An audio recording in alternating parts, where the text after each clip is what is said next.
Hey y'all, welcome back to my channel. If you're new here, welcome onto the channel.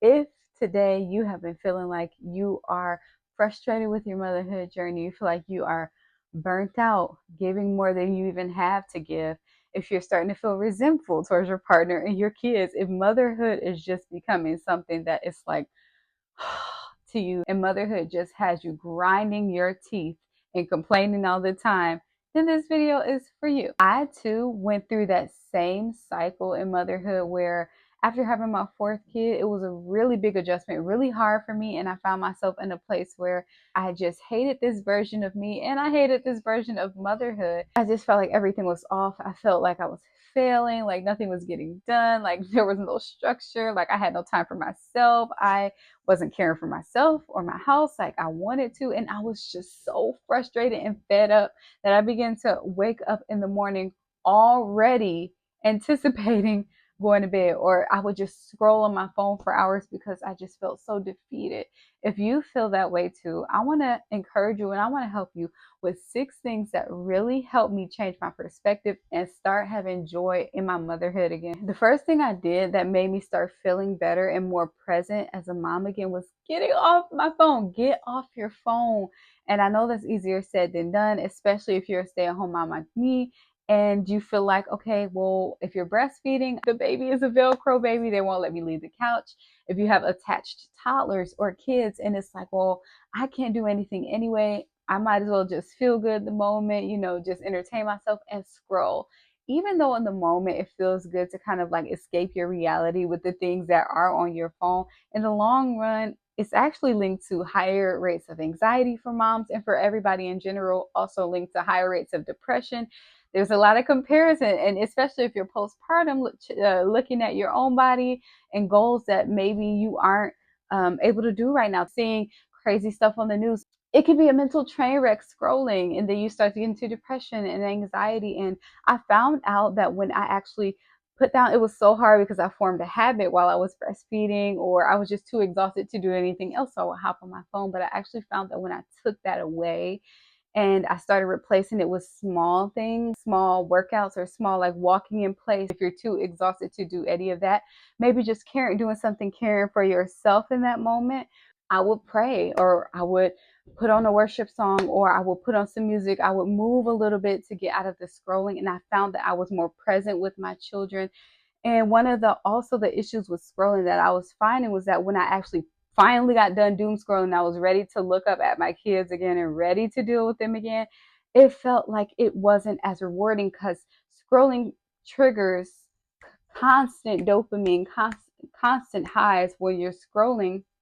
And when you put the phone down and life is not giving you the reward and giving you that dopamine hit like it was on your phone, it's hard for you to be in tune. It's hard for you to enjoy it because it's not giving you the same feeling. But tapping into reality and putting that screen down actually helps you to focus on the moment, not think about anything else. And it actually boosted my mood. Brush up your hair for the day, do a little skincare, moisturize yourself, and you will feel so much better. Number two, what really helped me as well was to slow down. And I know you might be saying things are already super slow. I can't get anything done. And that's the problem. I don't want to slow down. I want to speed up.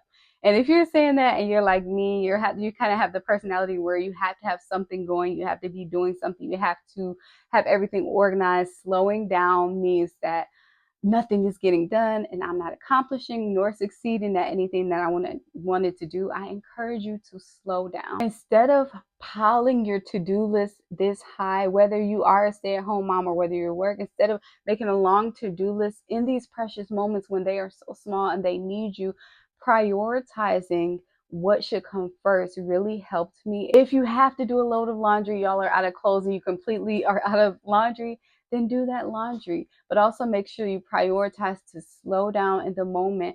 What slowing down did for me was reset my nervous system so that I'm not always go, go, go, go. And it helped me to prioritize what was really important in that moment.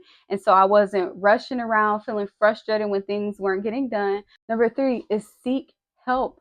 Sometimes it's so hard for us as mothers to seek help, especially if you've already had kids, because we get into like a rhythm. Once we do get things going and once we just are juggling everything, it can seem like I'm doing it, I'm fine, I'm well. But signals that you may not be so fine and that I experience is being super snappy at your kids, just being very short. You kind of like are blowing up at every little thing, or just one more thing and you're yelling more than usual. Maybe you're sleeping more than usual. You just don't have the focus or the energy to do anything else because you're so burnt out and you're only one person. We're expected, and society just expects mothers to do it and can get up the next day and do it over and over. Well, I found out that on the days where I could get help, it made a tremendous difference. Now, I know this might not be doable for everybody, and it might not be doable for every day, but I encourage you, if you have a trusted, close family member or a friend that you really trust and that you know, even if it's just for 1 hour, that 1 hour for you to take care of yourself, that 1 hour for you to finally get a nap. If you have a partner, is you sit down with your partner and tell them how you really been feeling. Sit down and express to your partner that you need a little bit more extra help. Getting that extra help takes some of the weight off of you because you won't have to be a nanny, chef, nurse, doctor, mommy. You are, if you're breastfeeding, you're the breast milk, you're everything. And sometimes we don't even realize that we need help until we are dead battery, breaking down somewhere in a corner. If you can get help, get help. Don't try to do it all. Let your pride go. You're still amazing, an amazing mom, whether somebody has to take the kids for 1 hour a week or a few hours every day that week. You are still an amazing mom. It doesn't mean that you're not capable. It just means that you're human. Start making time for yourself. Now, this was a really big one, and kind of as well as restoring not only my joy, but my identity, because obviously, when you're a stay-at-home mom, you're with the kids all day. You don't really have adult interaction if you are a stay-at-home mom, unless you are intentional about meeting up with other friend groups, mom groups, church groups, things like that. If you're not intentional about that, you're home with the kids all day. You're caring for their needs all day. Everything starts coming before you. I also was burnt out that way. And what I discovered was when I started taking the weekends for me, and it's not every weekend, it's just some weekends where I felt like I needed to get out and do something for me, I started to regain a little bit of my identity and started doing things that I liked for me. I would just simply go to Target and get a lip gloss that I like, get one item for me. It can be taking a little extra time on your skincare because sometimes we skip the steps because we're rushing and then we have to take care of the kids, but taking care of you a little bit. And for me, one of my things as well, doing something for myself, I like to do my nails. I do the gel manicures and the gel X polish and extensions and things like that.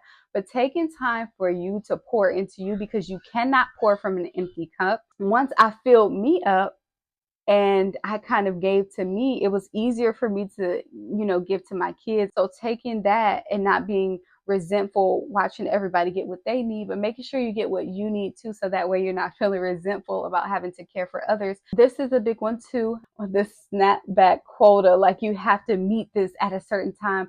Society pushes us to snap back as women, as mothers, to get back on a fast-paced track.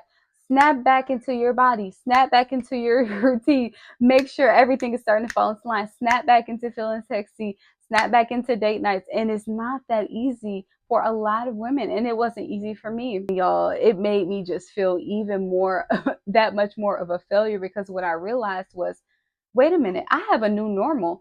And sometimes that's just the reality. When you add a kid, I've never had a fourth kid before. I'm thinking that everything that worked when I had 3 kids, I thought it would work for this new season, and it didn't. And maybe God just made it intentional that way so that we can start to reevaluate things. What I thought was important before I had my fourth child was keeping a clean house, making sure content got done, which is all things are important, but I was starting to prioritize these things even over the things that matter, like spending a little extra time with my kids because I know they might be struggling in a specific subject, letting them know that mommy wants to be in their world and present too. I found out what really helped me with this mentality of, oh, I'm failing, I'm not doing it fast enough, I'm not getting back to normal life fast enough.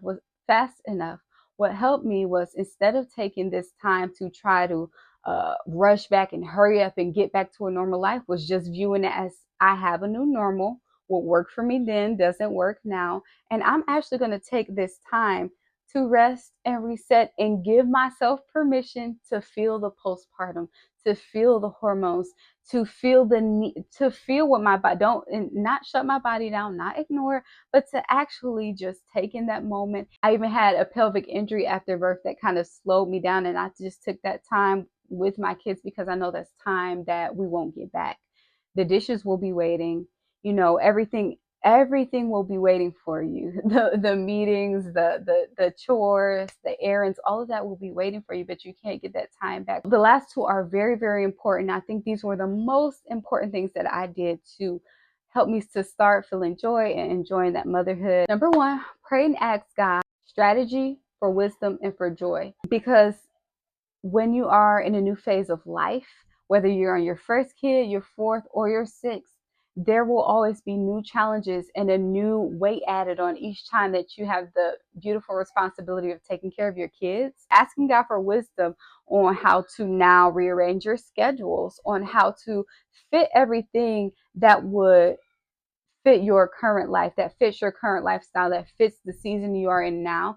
And I found that everything flowed more smoothly and efficiently when I was listening to the voice of God, when He would tell me to be still or to slow down or spend extra time with my kids. Really being intentional about hearing from God and what fit that season for my family, and not looking at anybody else's family. And the most important one that really shifted things for me mentally and in the atmosphere of my home was stop complaining. Like, because when I first heard it too, I was so irritated that somebody told me to stop complaining, or that I read or saw to stop complaining, because it's like, I have every right to complain, especially if you're doing it alone or you are a stay-at-home mom. Like, do you know what happened today? This was broken today, especially as a special needs parent. Oh, don't, the behaviors with autism and the delays and everything like that, and then breastfeeding and somebody needs you, you're losing sleep. Like, don't complain. I found that when I, was expressing myself, or when I was complaining, that not only did it not help, it actually made things worse. And for if you have children and they are of the age where they can hear you clearly expressing your discontent with being a mother, that can make them feel bad. Complaining not only makes you feel bad, it can make your kids feel bad and your spouse. And the atmosphere was just a lot more tense, and it just created a lot of negativity. And I felt worse after complaining. It feels good initially to just get everything out, but in the Bible, it actually tells us that complaining is a sin, and that is why the Israelites, they were struck dead. Hundreds of thousands of them were struck dead for complaining, because what happens is we start to see our children and our family and our homes and in the motherhood role as less of a blessing and more of a burden. And so that was a hard pill to swallow, but that was one of the most effective ways that brought joy back to me. Do I still have hard days? Of course. And am I telling you to never express how you feel? Absolutely not. You need to be able to vent sometimes and to express yourself, whether that's to a partner or a friend or a family member that you're very close with. Sometimes we do need those days where we need to express what we're going through and what we've been dealing with. However, it's different versus complaining about every single thing. The Bible tells us that life and death is in the power of the tongue, that we can speak what we want to see. So not only are you complaining, but you're speaking these things. It was very hard for me at first when I wanted to complain. Instead, I would just thank God. You know what? These children are a blessing for the Lord to steward, and God, I thank you for them. Even when I didn't have anything nice to say at the moment, God, I know that you promised me this, you promised me that, or your word says this, and I know that it's going to get better. And that was so hard for me to do in the moment. It was so hard because my pattern and my default was complaining. But I noticed that the atmosphere would get lighter when I would praise and give thanks instead of complain. Your spouse will be in a better mood. Your children, just the atmosphere of your home changes when you praise and when you thank God instead of complain. So that was like one of the biggest ones. So I hope you apply these tips. This is just my real life experience and what helped me, and hopefully it will help you. And also drop a comment down below and let me know what helped you. What helped you get back into the groove, or to get your pink back, as the girls say. I hope this video helped. If you like it, make sure you give it a thumbs up. And if you want to see more content like this, make sure you subscribe and hit your bell notifications. Well, I'll see y'all in the next video.